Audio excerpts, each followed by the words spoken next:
Алдын ала сақтану қауіпсіздік кепілі. Зілзала қаупі жағдайында күні бұрын үй ішіндегі қауіпсіз жерлерді анықтап, өзіңізге және басқа да жанұя мүшелеріне олардың жұмыс және оқу орындарынан, балабақшадан қауіпсіз жол желісін жасаңыздар. Сонымен қатар, зілзаладан кейінгі кездесетін орынды да анықтаңыздар. Алдын ала қажетті керек жарақ салынған сөмке немесе жолғапшық дайындап қойыңыз. Оның ішіне құжаттарды, тамақ пен су қорын, дәрі-дәрмек қобдишасын, қолшам және сіріңкені, жылы киім және аяқ киімді салып қойыңыз. Егер ғимарат ішінде болсаңыз, алғашқы жерасты дүмпуі кезінде дереу газды, суды және электр қуатын өшіріңіз. Егер бірінші қабатта болсаңыз, ғимараттан шығыңыз. Бірінші қабаттан басқа қабаттардан далаға шығудың қажеті жоқ.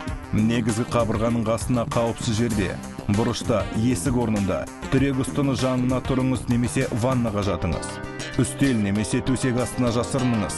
Олар сізді құлайтын заттардан қорғайды.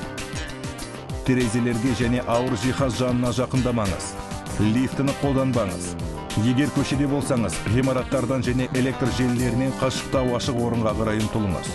Үзілген электр желісіне жақындамаңыз. Егер автокөлікте болсаңыз, қашан дүмпу басылғанша ашық орында, машина ішінде қала тұрыңыз. Радио үнемі қосулы тұрсын. Төтенше жағдайлар қызметтерінің дабылын тыңдаңыздар. Абыржамаңыз және басқаларда үрейге берілуден бой тартыңыз.